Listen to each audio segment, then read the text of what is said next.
Dr. Irving Raphael and I go a long, long, long ways back. I was introduced to Irv as I was coming into Syracuse University as a graduate assistant athletic trainer into the athletic training program, sports medicine program there, and have been absolutely blessed to have him as a friend and a mentor for the better part of the last, I'm going to date myself here, but almost 20 years now. Irv's background, he currently is a orthopedic specialist and surgeon at SOS. He is just coming off of 27, 28 years as the head team physician for Syracuse University. I am not going to steal his thunder because his experience and what you hear him talk about today is I think, going to wrap this all up perfectly. But I just want to say a huge thank you to you, Dr. Raphael, for being a part of this with us, and we're excited to now have you on this team. So welcome. Thank you. See how I did that? I'm going to Thank you. let you keep that. Oh, I get to keep this. I got. Okay, I'm going to turn. Well, thank you, Kelly, for inviting me. It's been a very interesting day for me. And let me start by, I have to thank Dr. Robeson because I have learned so much from him today. It's a different point of view from what I had prepared for. And I'll make one more plug for him. In preparation for listening to him, I went on YouTube. He has 2 excellent presentations on YouTube under Workplace Wellness, Part 1, Part 2, 10 minutes each, to summarize what he presented today. So any of you want to see that again, you don't have to, I'm not saying I agree with everything he said. I'm just saying that I learned an awful lot from a different point of view. I learned a lot about workplace wellness in preparation for this. So let me get started, because I come from a different point of view. Not the employee, not the employer, not someone running the business, but from a medical background. What would be good? And I'm going to quote something that Kelly, I'll embarrass her now, put in her special message at the very beginning. Health is personal. The well-being of your workplace starts one person at a time. And that's the message that I'm trying to project in the next half hour, that this is personal. It's the one person at a time, and we can't forget that. It's not the workforce, it's the employee that we have to worry about, at least from a medical standpoint. Okay, so what have we learned on workplace wellness? Well, many of you were experts coming in. A lot of it's been reinforced, what it is, what are the components. A lot of that was covered with the award ceremony. Phenomenal how it covered so many different components from different workplaces. Why is it important? Not only to the employee, to the employer, to society. How do we achieve it, and how do we measure it? That's probably the hardest part. Are we succeeding? Is there a return on this? Are we kidding ourselves? Are we saying, oh, yes, it benefits everybody? It's very hard to measure benefits of health. So let's talk about this. So what is it? No matter what your point of view, these should be appropriate definitions. It's an organized corporate policy supporting health behavior. I added the parentheses. It shouldn't be only in the workplace, it's in and out of the workplace. It's at home, with family, with non-employment issues, to improve the health outcomes of the employees. Mind you, that doesn't talk about cost of health care, productivity. We're talking about the health of the employees now. Other benefits may be driving it, but the whole goal is the health of the employee, or a process enabling people to increase control over and to improve their health. They have to become partners in this. This is where Dr. Robeson and I do agree. If you don't get the employee on board, you fail. You fail. Now, this may have been how it was sold originally, how it got started as far as the benefit to employers. We can save you money if you do this. Then they say to the employee, we will give you more if you do this. But we have used the same incentive method to the employers, everyone here. I can get your company to save on healthcare costs, on productivity, on your bottom line, if you employ my wellness program. That's incentive. That's what we now are worried about. Can the employer do that with their employees? So I'm not saying this should be our goal, but it pretty much is our starting point. To learn more about this, I have to tell you, I started when we talked a month ago. I couldn't spell workplace wellness. So going into the research about this, my Bible, whether it was right or wrong, a study 2 years ago, it's 150 pages long. The RAND Corporation, the Department of Health and Human Services, Department of Labor, contracted for this. It covers everything imaginable. Fascinating. And you come away a believer until you hear more and more and more about what's good and what isn't.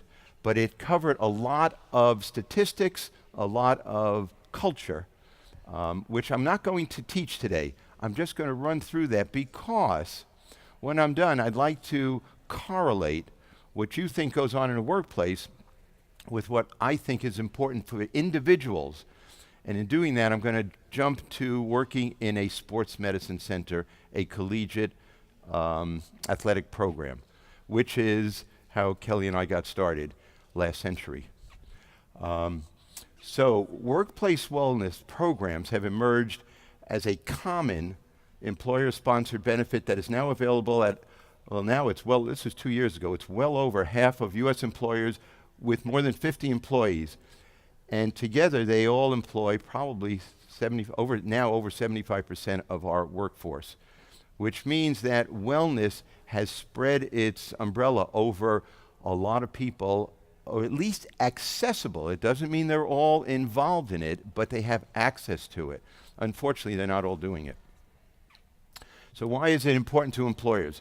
I'm not going to go through this, but this is how it is marketed, and it does have some reality to it.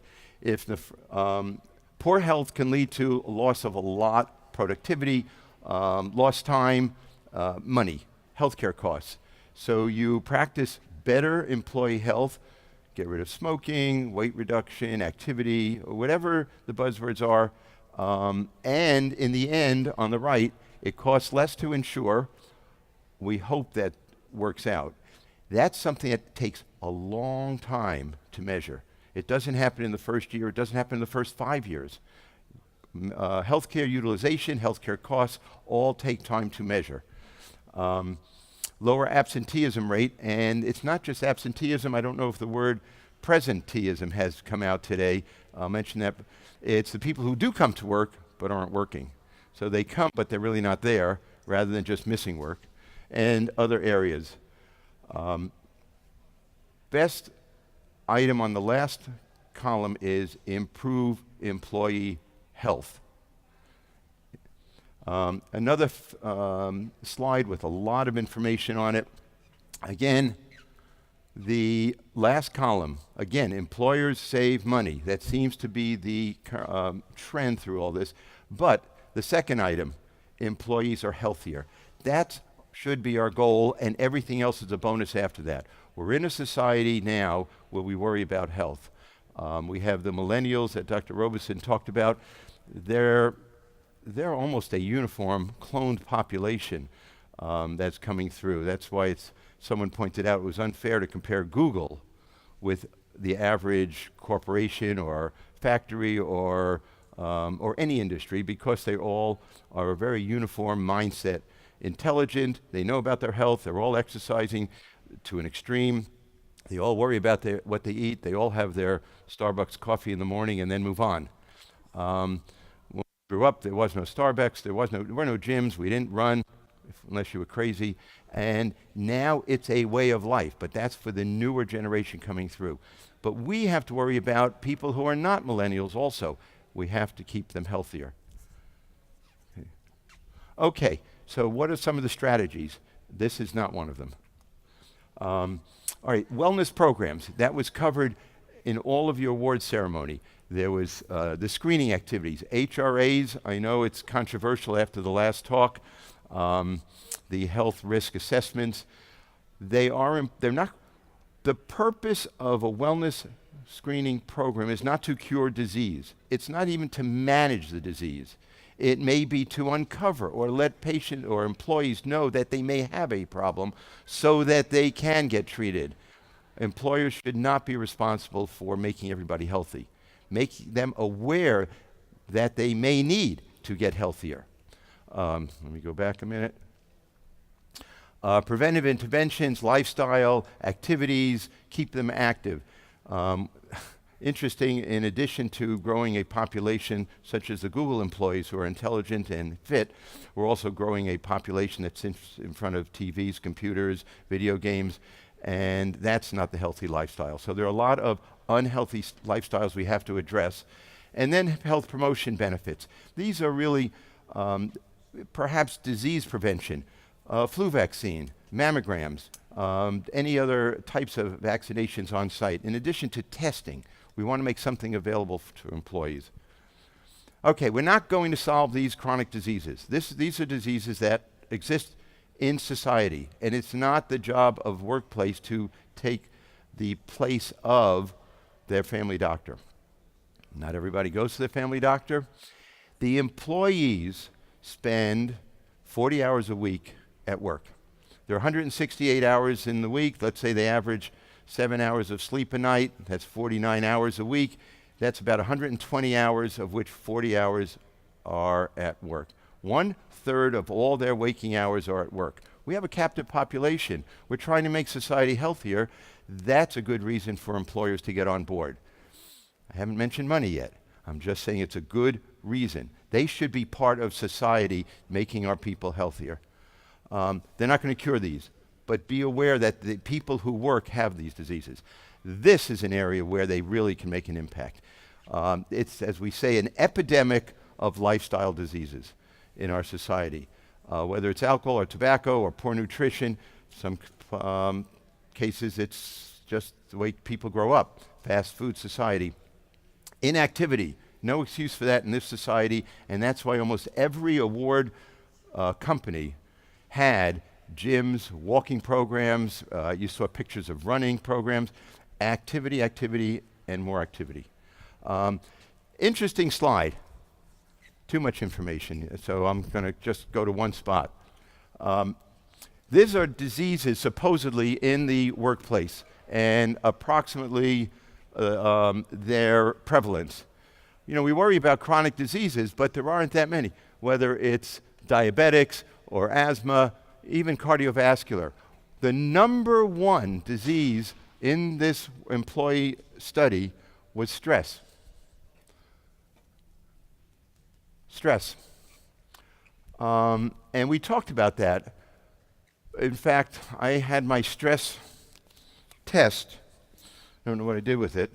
It gave me stress. Here it is out in the booth there. I think it was Krauss that has this. You take a study, you fill it in, you figure out what your numbers are. Until you add it up, it's very stressful to see where you are. We create stress on ourselves in society.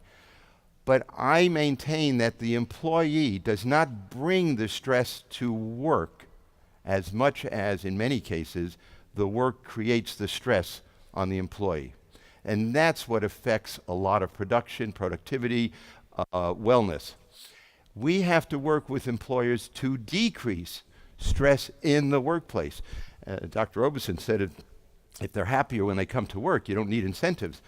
Well, majority of people aren't happy coming to work. They're tired, they're sleep deprived, and they do come to work to earn a living for their family. Not everybody comes to work just because they really love it. But stress makes that work harder, and they don't like it. So I think I have a quick little video just to break my talk up on what happens if you have a bad day at work.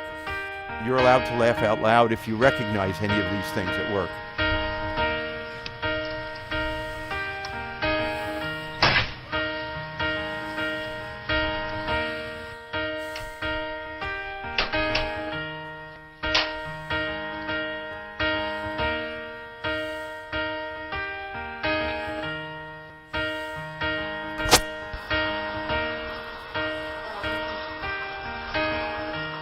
Where was the moment we needed the most?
you get the idea.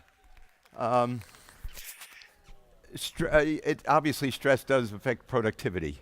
And that's something that employers can work on in the workplace. May have been a coincidence, but most of the stress is caused, seem to be by modern technology, but that's another issue. Okay, other issues in the components of the workplace wellness program. Now, incentives, perhaps for healthcare coverage. This is obviously still used, despite the trend or the promotion of intrinsic values. We still work on extrinsic. It's what drives society. Humans are humans. That's what drives. That's why we have a Black Friday. You offer a sale, and people go out and they shop. Same thing in the workplace. You offer them something, they'll do it. We're not offering them an incentive to do a better job at work. That's their salary. We're offering them an incentive to work on their own health. That's a difference. And the benefits will help them later. But we want to get more participation on board. So within reason, there are limits to incentives, but they do drive the program right now, as we saw with the awards. Structural things. I found it interesting. There are some companies that build walkways to get from one area to another. People have to move. They have to get up from the desk. They have to walk. One other was what they call walk and talk programs. They don't sit in a conference room for 10 people to have a conference. They have to be walking around the grounds while they have that conference, be on their feet. And obviously, everyone seemed to have had a gym on site. If they have a large enough company, they have a gym. But you have to have time during the day for them to use the gym, not say the gym is there after work. That doesn't do it. Okay, this almost looks like an orthopedic chart because there's physical therapy, there's return to work, ergonomic exercise. So these are just some of the aspects. I'll show you a different one later. The incentives, we've heard a lot about that, and I can understand why it's nicer for people to motivate themselves to do well rather than give them an incentive as motivation. But the reality is, these programs don't work with minimal participation. The more employees, the better the outcomes for a workplace. Now, they could be incentives directly in the way of cash bonuses, gimmicks such as T-shirts or gym memberships, or reduced insurance premiums if they meet certain standards, like cutting smoking. But that's what society is all about. When you buy life insurance, they ask, do you smoke? Your premiums are higher. When you buy car insurance, you have an accident, your premiums go up if you had an accident. Home insurance, the more claims you have, the more insurance you pay. So when we say we're not going to punish, but we'll decrease your insurance payments for health care, or the employer takes over more of it if you are healthier, and we have to measure it somehow, that's an incentive. I happen to think it works. Whether it's right or wrong, it works. However, the bottom, the federal government with HIPAA and the ACA Act have set guidelines now. There are limits, there are markers. We cannot tie incentives to certain healthcare standards because then you show discrimination. You can't separate one element of your employee group from another by incentives for certain standards. So we have to be very careful with that. And we said earlier, every employee is different. Different age, different sex, different gender. They have different emotional problems, different home, different financial issues, different intelligence. You have to treat them all as individuals. A lot easier, which I'll get to very quickly, in a sports medicine setting than in a large corporation. But you can't lump all your employees into the employee pool and expect them all to participate at the same level. If you do that, again, you lose. Each employee has to feel like that program is theirs personally. They have to feel like they take ownership in their program. They're not all on a weight reduction. They're not all in the gym. They're not all walking around. They're not all having their cholesterol checked. They're not all eating salads like hamsters for lunch. They all are doing something different, and that may be a case where HR has to meet with each one individually, set up a program that they like, that they take ownership in, and then it works. Smoking cessation is a different animal from everything else. You either smoke or you don't smoke. I don't care whether it's 1 pack a day or 2 packs a day. Once you smoke, and it's easy to measure. You stop smoking. It's easy to say, but it's also one of the only behavior, it's probably the only behavior where incentives work the best. There's a certain measurement for that. You can't say lose weight and we'll pay you a certain amount. That's not right. But you could say you stop smoking and you know their health care costs go down. Okay. I happen to like this slide because on the bottom, the largest number, the 78% of why we have wellness programs is for improved employee health. It's not to reduce healthcare costs go down with that, although there's question whether that has been proven to the extent that we think it has. It does reduce absenteeism because of health and people feel like coming to work. It does attract new talent for employers. I don't know how they measure it increases productivity, but we say it does. But we do know it helps the individual employee's health, and that's where we get the rest of the benefits from. So this chart is only for one thing. It explains how these programs get started. You say you want to put together a program, you analyze it. SOS, where I work, is in the process of collecting data to expand their program, and the person in charge, Amy, is actually collecting information on how everybody does it to see what are the best programs for us. But also, then you say, well, what do we have on board now? Let's use our own resources. Then you put into effect, and then you measure the success. And the big question is this ROI, return on investment. If you're going to measure that financial rewards for the company by spending a lot of money putting this into effect, how you measure that is going to determine whether your top level management has succeeded. If they don't show a profit or at least a neutral financial situation for investing in the program and showing that they make a certain return on productivity, on lost absenteeism, on healthcare costs, etc., will they still do it?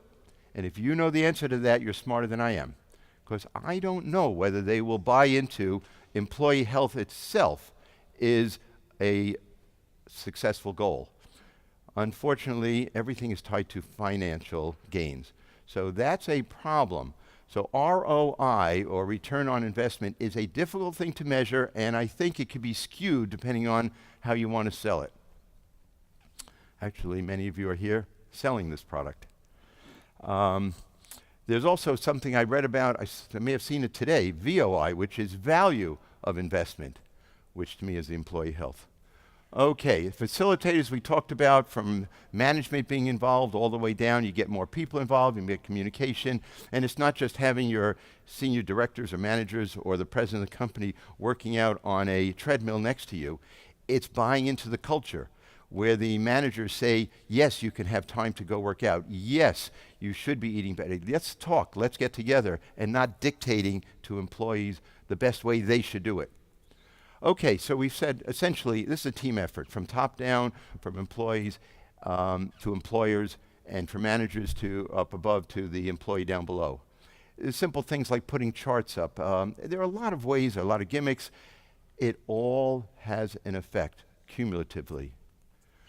Okay, this was the one that it's not the benefits of a wellness program, it's benefits of a healthier employee population. And that's what we want. Okay, before I leave this, these are some of the conclusions that were in that RAND report. And again, not a single word about finances on here. It doesn't claim that this will cut healthcare costs. It says we find lifestyle management programs as part of a workplace wellness can reduce risk factors such as smoking, increase healthy behaviors such as exercise. We find that these effects are sustainable over time and clinically meaningful. This result is of critical importance as it confirms that workplace wellness programs can help contain the current epidemic of lifestyle-related diseases. I maintain that's absolutely true, and I will argue that.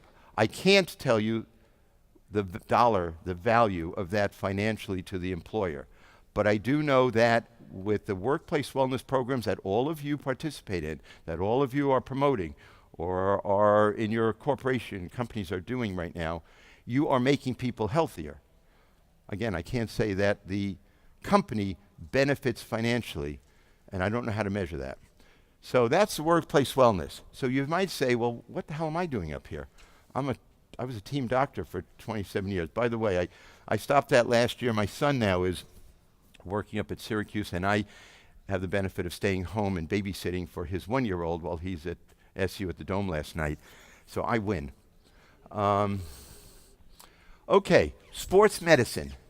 So this was my workplace for 27 years. This and Manley Fieldhouse and everything else. We had a different product that we put in our workplace. This and this, different employees, such as one that was pretty famous, fun to work with. He was a prankster, he was a jokester, so everybody loved him. Not everything in our workplace was fun and games. There were dangers in our workplace, such as this, such as this. These are things we had to worry about.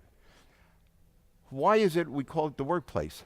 Well, this is how I view it now from a standpoint of a company. Intercollegiate athletics is a multi-billion-dollar industry. Just see how much the NCAA gets paid for their March Madness, or bowl games, the BCS, or universities like Texas and Ohio State that have $100+ million, $160 million, $180 million a year budgets. This is a major, it's not just a workplace and a company, it's an industry, nationwide industry. So the employer is the university. The employee, unfortunately, is a student athlete. He has a job to do in addition to going to school, and you measure his productivity by how fast he runs, how high he jumps, how many baskets he makes, how many touchdowns he scores. Productivity is his athletic performance. We, the trainer and the doctor, have the unique obligation of helping them with their productivity by working on them out of the workplace. And wellness isn't just the absence of disease and illness.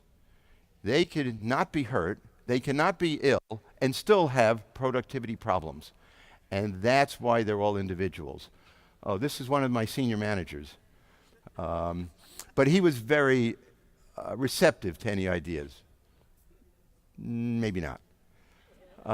So, poor productivity in this workplace, which is what we talked about, poor productivity has to deal with the individual. They might be hurt, they might be sick, but there were so many other things that we had to deal with in a college setting. Now, it will translate to the adult workplace setting too, but these are examples of what, by the way, my apologies to any Patriots fan if you recognize that quarterback. That was when he tore his ACL. Academic, social problems. They have a breakup with their boyfriend or girlfriend. The next day, they're lousy on the field or in the volleyball or field hockey, whatever.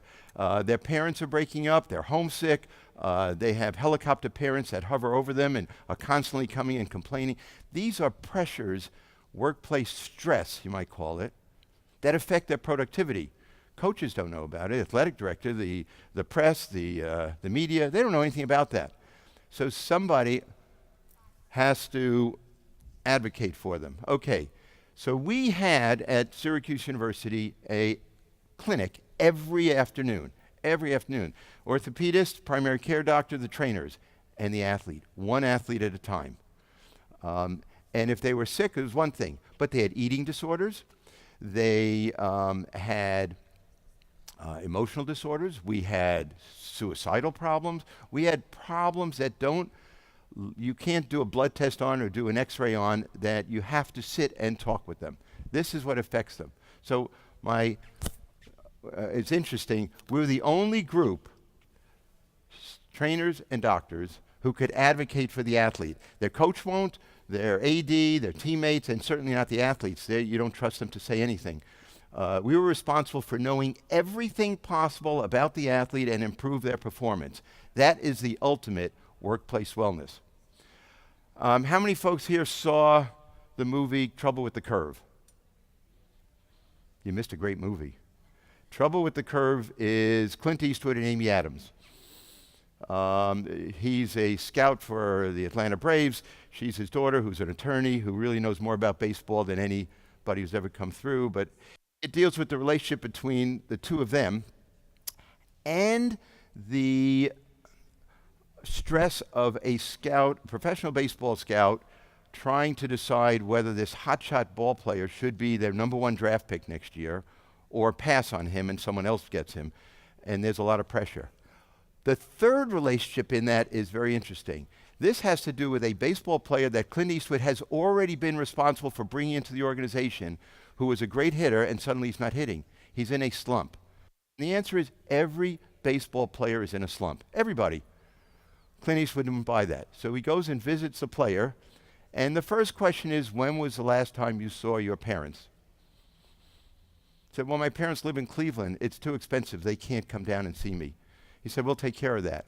And he got the organization to pay for his parents to come and put them up and watch him play a few games. And at that point, his batting average went up to over 400. Workplace wellness. He wasn't sick. He wasn't injured. He had a problem. He was homesick. His parents could come. That you can't measure, and that is workplace wellness. So basically, this is the take-home message. Every athlete is an individual and has to be treated as such.